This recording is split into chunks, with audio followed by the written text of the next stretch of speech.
Welcome to question and Sonia. Rohini కార్తె మొదలై 2 రోజులే అవుతుంది. ఈ కార్తెలో రోకలు పగులుతాయంటారు. అయితే 2 రోజులు తెలుగు రాష్ట్రాల్లో అదే స్థాయిలో ఎండలు మండిపోయాయి. అంతే రాత్రి కురిసిన జడివానకు అంతా ఆగమాగమైపోయింది. ఇక్కడ అక్కడ అని కాదు, ఏపీ తెలంగాణ రాష్ట్రాల్లో అకాల వర్షాలు రైతులను నిండా ముంచాయి. కల్లాల్లో ఉన్న ధాన్యం పూర్తిగా తడిచిపోయింది. ఆరుగాలం కష్టపడి అరగంటలో నీటి పాలైంది. జిల్లాలో ఎంత మేరకు ధాన్యం నీటి పాలైంది? రైతుల పరిస్థితి ఎలా ఉంది? కల్లాల్లో రైతులు కన్నీళ్లు పెట్టుకుంటారా? తడిసిన ధాన్యం పరిస్థితి ఏంటి? తడిసిన ధాన్యాన్ని ప్రభుత్వం కొనుగోలు చేస్తుందా? రైతులకు పరిహారం ఎవరు చెల్లిస్తారు? కొనుగోలు కేంద్రాల్లో పరిస్థితులు ఎలా ఉన్నాయి? కొనుగోలు కేంద్రాల్లో రైతులు ఎందుకు పడికాపులు కాస్తున్నారు అన్న వివరాలపై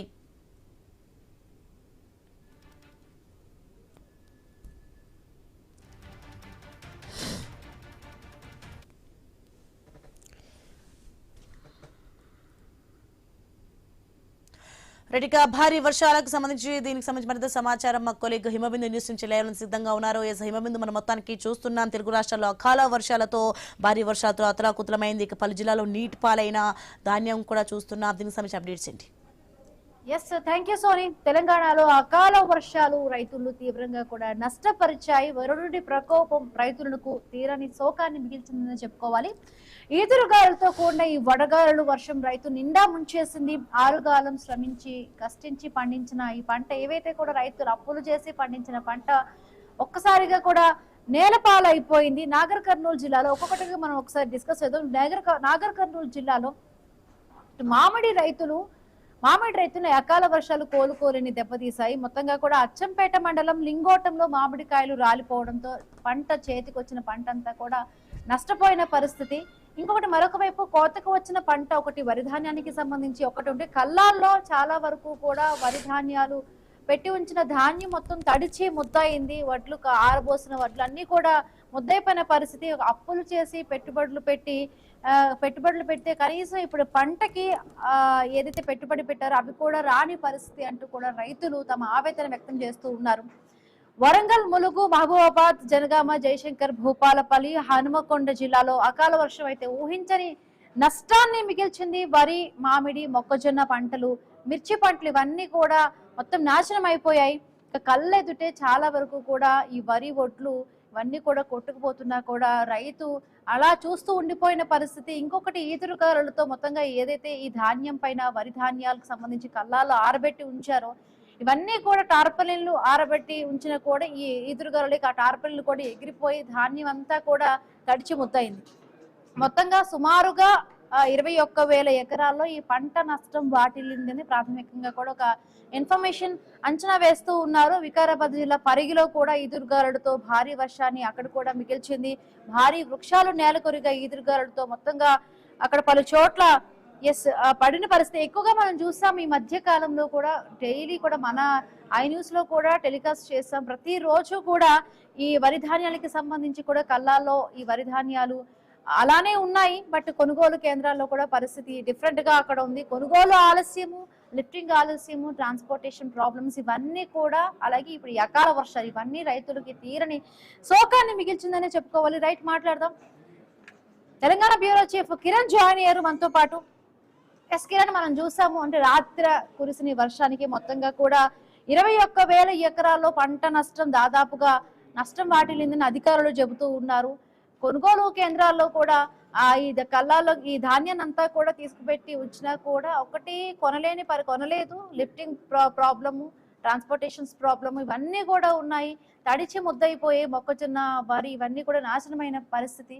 బట్ మొత్తంగా కూడా ఎన్ని ఎకరాల పంట నష్టం ఒకటి జరిగింది. జిల్లాల వైజ్గా కూడా ఎంత నష్టాన్ని మిగిల్చింది. రైతులు ఏమన్నా ఒకటి తడిచిపోయిన ప్రతి గింజను కూడా కొంటామని అధికారులు చెప్పారు.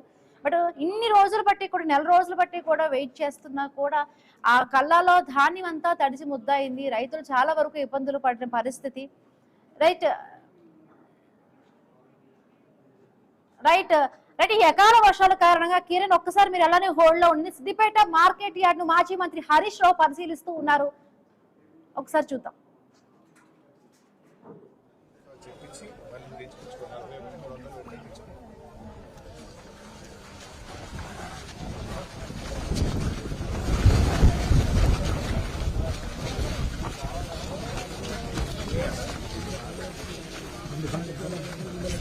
ఇక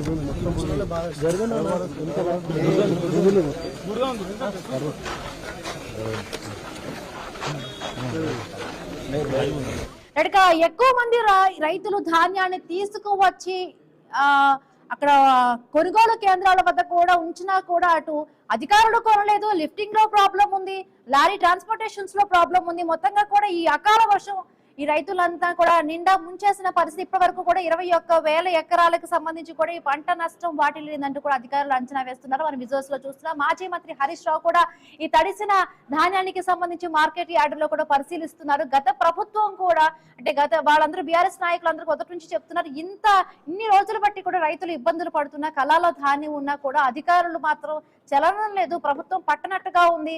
సో ఇంత కొని ఉంటే ఈ రోజు ఈ సిచ్యువేషన్ వచ్చి ఉండేది కాదు. రైట్ కిరణ్, మొత్తంగా తెలంగాణ వ్యాప్తంగా కూడా ఈ అకాల వర్షాలకు సంబంధించి కూడా పంట చాలా వరకు కూడా నష్టపోయిన పరిస్థితి. ఎంత నష్టం వాటిల్లింది? ఇప్పటి వరకు 21 ఎకరాల్లో కూడా ఒక ప్రాథమికంగా కూడా అంచనా వేస్తూ ఉన్నారు. ఎంత నష్టం వాటిల్లింది? ప్రభుత్వం ఏమైనా దీనికి సంబంధించి ఇప్పటికీ ఫీల్డ్ లోకి అధికారులు దిగారా, పరిశీలిస్తున్నారా? రైట్ హిమబిందు, మనం చూసుకోవచ్చు ఇదంతా కూడా ప్రకృతి తాత్కాలిక బీభత్సం అనుకుంటే మనం పొరపాటు అనుకోవచ్చు. ఎందుకంటే ఇక్కడ ఖచ్చితంగా చూసుకోవచ్చు పాలకుల శాశ్వత నిర్లక్ష్యం కూడా మనకు స్పష్టంగా కనబడతా ఉంది. గత రాత్రంతా ఆకాశం నుంచి పడ్డ చినుకులు ధాన్యాన్ని మొత్తం ముంచేస్తే పాలకుల అలసత్వం కూడా రైతన్న జీవితాన్ని ముంచేసినటువంటి పరిస్థితులు మనం చూస్తూ ఉన్నాం. ఎందుకంటే మనం స్పష్టంగా చూస్తున్నాం, గత 2 నెలల నుంచి కూడా రైతులకు సంబంధించి ధాన్యం కళ్ళాల దగ్గర తీసుకొచ్చారు, ఐకేపీ సెంటర్ తీసుకొచ్చారు, మార్కెట్ తీసుకొచ్చినప్పటికీ కూడా ఈ ధాన్యం కొనుగోలులో ప్రభుత్వం పాలకులు నిర్లక్ష్యంగా వ్యవహరించడం వల్లే రైతులకు ఈ పరిస్థితి దాపురించింది అనేది కూడా మనకు స్పష్టంగా తెలుస్తుంది. అన్నదాతలు కూడా అదే గోడును వెళ్ళబోసుకుంటున్నటువంటి పరిస్థితి. ఇప్పటికే ఇటు ఉమ్మడి నల్గొండ జిల్లా నుంచి ఆదిలాబాద్ వరకు, ఉమ్మడి మహబూబ్నగర్ నుంచి ఖమ్మం జిల్లా వరకు చూసుకున్నట్లయితే గత రాత్రి కురిసినటువంటి వర్షం ఏదైతే ఉందో ఆ వర్షం మొత్తం కూడా రైతన్నను తీవ్రంగా ముంచేసినటువంటి పరిస్థితులు మనం చూస్తూ ఉన్నాం. ఇప్పటికే ఉమ్మడి కరీంనగర్ జిల్లాకు సంబంధించి కావచ్చు, ఆదిలాబాద్, మెదక్, మహబూబ్నగర్ జిల్లాకు సంబంధించి ధాన్యం పూర్తిగా తడిసి ముద్దయినటువంటి పరిస్థితి అయితే ఉంది. ఇక ఉమ్మడి కరీంనగర్ జిల్లాకు సంబంధించి కూడా మొక్కజొన్న పంటతో పాటు ధాన్యం కూడా తడిసి ముద్దయినటువంటి పరిస్థితులు మనం చూస్తూ ఉన్నాం. దేశంలోనే తెలంగాణ అంటే వరి పంటకు చాలా ప్రసిద్ధి అని చెప్పొచ్చు. ఆసియా ఖండంలోనే ఎక్కడ ఉన్నటువంటి రైస్ మిల్లులు ఎక్కడా లేవని కూడా చెప్పొచ్చు.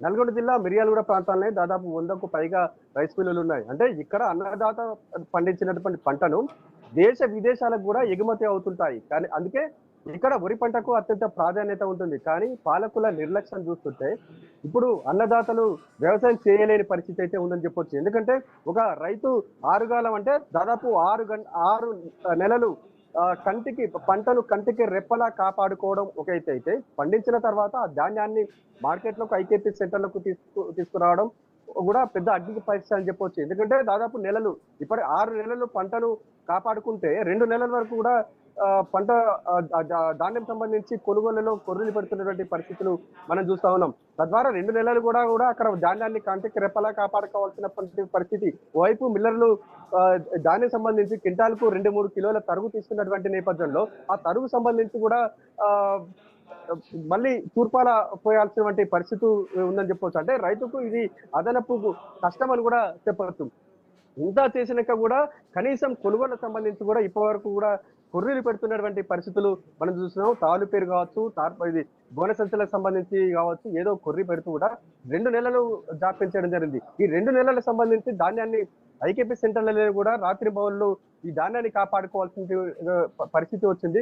మరోవైపు ప్రకృతి కన్నెర్ర చేసినటువంటి నేపథ్యంలో ఇప్పుడు ధాన్యం కూడా తడిసి ముద్దైనటువంటి పరిస్థితి ఉంది. ఈ ధాన్యంతో పాటు ఉమ్మడి కరీంనగర్ జిల్లాకు సంబంధించి మొత్తం కూడా మొక్కజొన్న పంట కూడా తడిసి ముద్దైనటువంటి పరిస్థితి అయితే ఉంది. ఇప్పుడు రైతుకు పెద్ద టార్గెట్ అని చెప్పొచ్చు. ఎందుకంటే ఇప్పుడు తడిసిన ధాన్యాన్ని మొత్తం కూడా ఆరబెట్టుకోవాల్సిన పరిస్థితి ఉందని చెప్పొచ్చు. పంటను దున్ని ఎంతో ఎరువులు వేసి పెట్టుబడులు పెట్టి 6 నెలలు కంటికి రెప్పలా కాపాడుకుంటే ఇప్పుడు వర్షం పుణ్యమా అని ఇప్పుడు మొత్తం కూడా ఆ ధాన్యాన్ని కూడా తడిచిన ధాన్యాన్ని మొత్తం కూడా ఇప్పుడు ఆరబెట్టుకోవాల్సిన పరిస్థితి అవుతుంది. ఒకవేళ మొలక వచ్చినటువంటి ధాన్యం ఏదైతే ఉందో ఆ మొలక వచ్చిన ధాన్యాన్ని కూడా ఇప్పుడు ప్రభుత్వం కొనే పరిస్థితి కూడా ఉండదని చెప్పొచ్చు.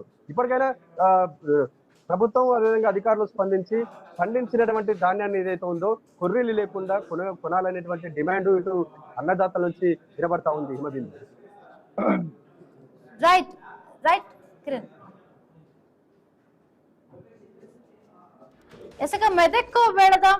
కరెస్పాండెంట్ క్రాంతి కుమార్ అక్కడ జాయిన్ అయ్యారు.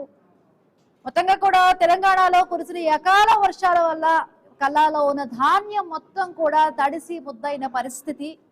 కొనుగోలులో ఆలస్యం, లిఫ్టింగ్ లో కూడా ఆలస్యం, ట్రాన్స్పోర్టేషన్ సమస్యలు, ఇవన్నీ కూడా అకాల వర్షాలు ఇవన్నీ కూడా రైతుల పాలిట చాలా వరకు వినాశనాన్ని మిగిల్చింది.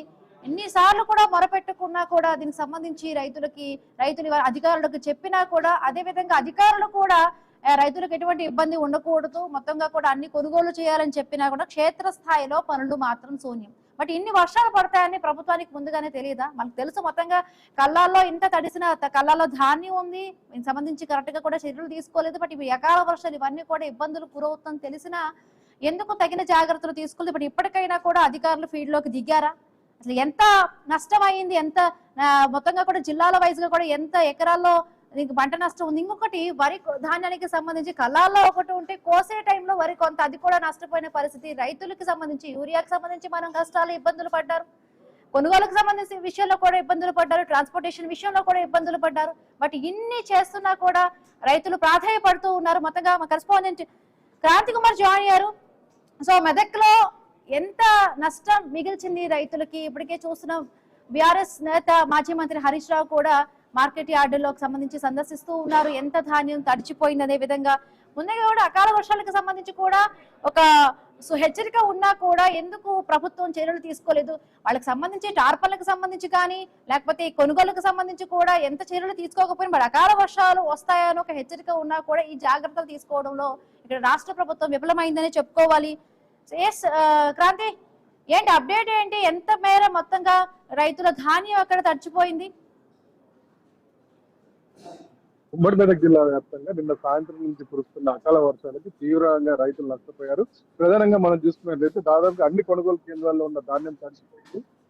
ప్రధానంగా చూసినట్లయితే దాదాపు కొన్ని వేల సంఖ్యలో బస్తాల నష్టం జరిగిపోయి ఉంటుంది. లోతట్టు ప్రాంతాల్లో ఉన్న కొనుగోలు కేంద్రాలు అయితే మొత్తం వర్షం నీళ్లు నిలిచిపోయే చెరువును తలపిస్తూ ఉన్నాయి. ఓవరాల్ గా మనం చూసుకున్నట్లయితే ఇటు సిద్దిపేట జిల్లా, మెదక్, సంగారెడ్డి ఈ 3 జిల్లాల్లో కూడా విపరీతంగా వర్షం కురిసింది. దాదాపుగా మనం చూసుకున్నట్లయితే 7 సెంటీమీటర్ల నుంచి 5 సెంటీమీటర్ల వర్షపాతం ఉమ్మడి మెదక్ జిల్లా వ్యాప్తంగా సరాసరి నమోదైంది. మొత్తం ఈదురుగాలులు, ఉరుములు, మెరుపులతో కూడిన వర్షం పడింది. దీంతో దాదాపుగా నెల రోజుల పైనుంచి కూడా ధాన్యం కొనుగోలు కేంద్రాలకి ధాన్యం తీసుకొని వచ్చి పడిగాపులు కాస్తున్న రైతులు తీవ్రంగా నష్టపోయారు. ఇక్కడ ఇటు రైతులు ఈ రోజు కొంటారు, రేపు కొంటారు అని ప్రతిరోజు ఎదురు చూస్తూ మొత్తం పగలు రాత్రి కొనుగోలు కేంద్రాల దగ్గర పడిగాపులు కాసి ఇంతకుముందు కూడా చెదురుమదురు పడ్డ వర్షాలను కూడా వర్షాలకి తడుస్తూ నాంతూ ధాన్యాన్ని ఎండబెట్టుకుంటూ ప్రభుత్వం కొనాలి, ఈ రోజు కొనవంటూ అధికారులు వేడుకుంటూ ఎదురు చూసిన రైతులు నిన్న పడ్డ తీవ్ర వర్షానికి తీవ్రంగా నష్టపోయారు. మొత్తం కూడా ధాన్యం అంతా కూడా తడిసిపోయింది. అదే కాకుండా ఇప్పటికే చాలా చోట్ల కొనుగోలు కేంద్రాలు రైతుల దగ్గర నుంచి కొనుగోలు చేసిన ధాన్యాన్ని కూడా మిల్లులకు తరలించకుండా అలానే ఉంచారు. ట్రాన్స్పోర్ట్ అక్కడి నుంచి కొనుగోలు కేంద్రాల నుంచి మిల్లులకు షిఫ్ట్ చేయకుండా ఉన్న బస్తాలు కూడా వేల సంఖ్యలో ఉన్నాయి. అవన్నీ కూడా తడిసిపోయాయి. ఓవరాల్ గా మనం చూసుకున్నట్లయితే వేల మెట్రిక్ టన్నుల ధాన్యం ఉమ్మడి మెదక్ జిల్లా వ్యాప్తంగా తడిసిపోయింది. ఏ ఊర్లో చూసినా, ఏ రైతు దగ్గర చూసినా కూడా ఇదే వేద కనిపిస్తూ ఉంది. ఇప్పుడు ఈ తడిసిన ధాన్యాన్ని వెంటనే ప్రభుత్వం ఎలాంటి తరుగు లేకుండా కొనుగోలు చేయాలని చెప్పి రైతులు మళ్ళీ రోడ్లు ఎక్కారు. మనం ప్రధానంగా చూసుకున్నట్లయితే ఇటు మెదక్ జిల్లా హవేలీ, గన్పూర్ ఏరియాలలో రైతులు రోడ్ల మీద తడిసిన ధాన్యంతో ధర్నాలు చేస్తున్నారు. పోలీసులు వచ్చి వాళ్ళని విరమింపజేసే ప్రయత్నం చేసి ఇటు పోలీసులకు రైతులకు కూడా వాగ్వాదం జరిగింది. అధికారులు వచ్చేసి మేము ధాన్యం కొనుగోలు చేస్తాము, ఎమ్మటే తడిసిన ధాన్యాన్ని కూడా తీసుకుంటామని చెప్పి హామీ ఇవ్వడంతో కొంత ఆందోళన విరమించారు. ఇక ఇటు సిద్దిపేట జిల్లాలో చూసినట్లయితే సిద్దిపేట జిల్లాలో కూడా తీవ్రంగా నష్టం ఉంది. ఎమ్మటే విషయం తెలుసుకున్న మాజీ మంత్రి హరీష్ రావు హుటాహుటిన ఉదయం మొత్తం సిద్దిపేట జిల్లాకి తరలి వెళ్లారు. మొత్తం కూడా అక్కడ కొనుగోలు కేంద్రాలు అన్ని కూడా తిరుగుతూ పరిశీలిస్తున్నారు. ఇక చాలా చోట్ల చూస్తున్నట్లయితే మీరు అలానే హోల్డ్ లో ఉండండి. హరీష్ రావు చిన్నకోడూరు మార్కెట్